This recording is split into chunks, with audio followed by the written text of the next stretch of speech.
నమస్తే అండి. జర్నలిజం అంటే కొన్ని ప్రొఫెషనల్ ఎథిక్స్ ఉంటాయి. ఏది మాట్లాడాలి, ఏది మాట్లాడకూడదు అనే ఇంకితం అనేది ఒకటి ఉండాలి. నాట్ ఓన్లీ జర్నలిజం, ఏ ప్రొఫెషన్లో అయినా కొన్ని ప్రొఫెషనల్ ఎథిక్స్ పాటించాల్సిన అవసరం ఉంది. ఎందుకంటే కృష్ణన్ రాజు గారని ఒక జర్నలిస్టు సాక్షి టీవీలో కొమ్మినేని శ్రీనివాసరావు గారి షోలో మాట్లాడుతూ అమరావతి రాజధాని అనేది వేశ్యల రాజధాని అనే ఒక కామెంట్ చేయటం ఎంత దారుణమైనటువంటి కామెంట్ అండి అది. అమరావతి అనేది ఒక మంచి చరిత్ర ఉన్నటువంటి ప్రాంతం. దానికి ఒక హిస్టరీ ఉంది. గతంలో రాజధానిగా ఉంది. దేవతలు నివసించే ప్రాంతంగా దాన్ని మాట్లాడుకుంటూ ఉంటారు. ఆ రాజధాని పైన అంత దారుణమైనటువంటి, అంటే అమరావతి పైన వాళ్ళకి అంత ద్వేషం ఉంటే అమరావతి ప్రాంతంలో నివసించే ప్రజలపైన అలాంటి కామెంట్ చేయటం ఏంటండి? ప్లస్ మాజీ ముఖ్యమంత్రి జగన్మోహన్ రెడ్డి గారు కూడా తాడేపల్లిలోనే నివాసం ఉంటున్నారు, ఆ ప్రాంతంలోనే. అసలు ఒక మాట మనం మాట్లాడేటప్పుడు ఒక ప్రాంతంలో ఉండే ప్రజల్ని జనరలైజ్ చేసి వాళ్ళ గురించి అంత వ్యతిరేకంగా అంత నీచమైనటువంటి కామెంట్ చేయటం అనేది ఎంత దారుణమైన విషయం అండి. పైగా ఆంధ్రప్రదేశ్ సెక్స్ వర్కర్లు ప్రథమ స్థానం అని ఆయన ఏవో కాకిలెక్కలు చెప్తున్నారు. అసలు మాట్లాడేటప్పుడు వాళ్ళ యొక్క చర్చ ఏంటి, వాళ్ళు మాట్లాడేటువంటిది ఏంటి, అది దానిపైన ఇలాంటి దారుణమైనటువంటి కామెంట్స్ చేయటం ఏంటి? పోనీ కొమ్మినేని శ్రీనివాసరావు గారు, ఆయన సీనియర్ జర్నలిస్ట్ కదా. సాక్షి టీవీలో చర్చ జరిగేటప్పుడు ఆ మాటలు ఉపసంహరించుకోండి, వాటిని వెనక్కి తీసుకోండి. అలా మాట్లాడటం తప్పు. మహిళలను అలా కించపరుస్తూ మాట్లాడకూడదు. ఒక ప్రాంత మహిళల్ని అలా ఎలా మాట్లాడతారు అనేటువంటి మాట మాట్లాడకుండా మీ పైన మళ్ళీ వాళ్ళు దాడులు చేస్తారేమో, మాట్లాడతారేమో, ఇలాంటి మాటలు మాట్లాడితే దాడులు చేయరా, ఖండించరా? అసలు ఎటుపోతున్నారు వీళ్ళందరూ? ఏం మాట్లాడుతున్నారు? రాజకీయాల కోసం ప్రజలను ఇంత నీచంగా కామెంట్ చేయటం అవసరమా? ఇప్పుడు రాష్ట్రాల్లో 3 రాజధానులని 5 ఏళ్ల కాలక్షేపం చేశారు. అసలు రాజధానే లేకుండా చేశారు. ప్రస్తుతం అమరావతి రాజధానికి ఏవో కొన్ని పనులు జరుగుతున్నాయి. ఏదో ఒక రాజధాని ఫిక్స్ అవ్వాలి కదా.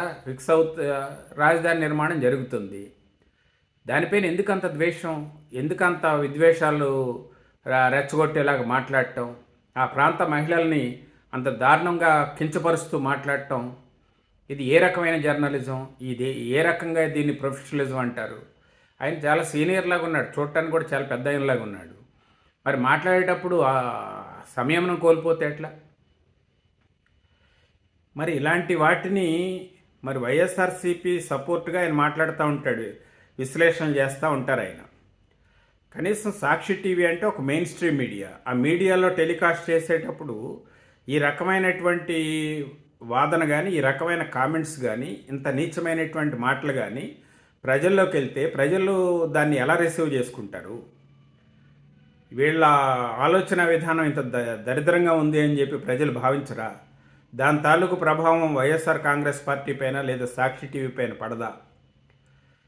ఇప్పుడు భారతి గారి పైన ఎవరో ఒక వ్యక్తి కామెంట్ చేశారు అంటే వెంటనే కూటమి ప్రభుత్వం అతన్ని అరెస్ట్ చేసింది. ఆడవాళ్ళ గురించి అంత దారుణమైనటువంటి కామెంట్స్ చేయకూడదు అని చెప్పి తెలుగుదేశం సానుభూతిపరుడైనటువంటి కిరణ్ అనే అతన్ని ఇమీడియట్గా అరెస్ట్ చేశారు. ఎవరు కూడా దాన్ని ఉపేక్షించే పరిస్థితి ఉండదు.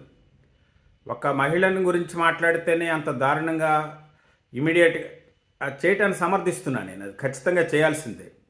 కానీ ఇతను ఒక ప్రాంతంలో ఉండే మహిళలందరినీ ఇంత దారుణమైనటువంటి కామెంటు, అంటే ఆ మాట మనం పదే పదే ఉచ్చరించకూడదు, కానీ అంత దారుణమైనటువంటి కామెంటు చేయటం అనేది ఎంత దారుణం అండి, ఎంత నీచమైన విషయం అండి. ఇదేమి జర్నలిజం, ఇదే విశ్లేషణ నాకు అర్థం కాదు. అంటే ఒక విషయాన్ని విశ్లేషించేటప్పుడు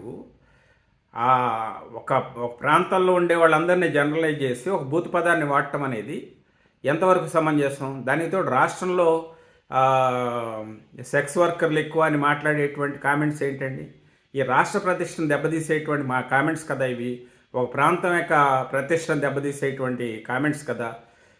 ఆ ప్రాంతంలో ఉన్న మహిళల మనోభావాలు దెబ్బతినవండి అలా మాట్లాడితే. అసలు ఇవన్నీ ఏం పట్టవా వీళ్ళకి? రాజకీయ విశ్లేషణల ముసుగులో ఏదొస్తే అది మాట్లాడేయచ్చా? మనకు స్వాతంత్రం ఉంది, ఫోర్త్ ఎస్టేట్ అని చెప్పి ఏది పడితే అది మాట్లాడితే సరిపోతుందా? దీన్ని ఖచ్చితంగా ఇది ఖండించాల్సిన విషయమే. దీనిపైన అతనిపైన ఖచ్చితంగా సాక్షి టీవీ ఆయన శ్రీనివాసరావు గారి పైన, కొమ్మినేని శ్రీనివాసరావు గారి పైన, ఈ కృష్ణరాజు గారి పైన, ఇద్దరిపైన కూడా చర్యలు తీసుకోవాల్సిందే. ఇలాంటి కామెంట్స్ని ఉపేక్షిస్తే రాను రాను ఇంకా దిగజారినటువంటి కామెంట్స్, దిగజారినటువంటి వ్యాఖ్యానాలు కొనసాగేటువంటి అవకాశం ఉంది. చూద్దాం ఏం జరుగుతుంది.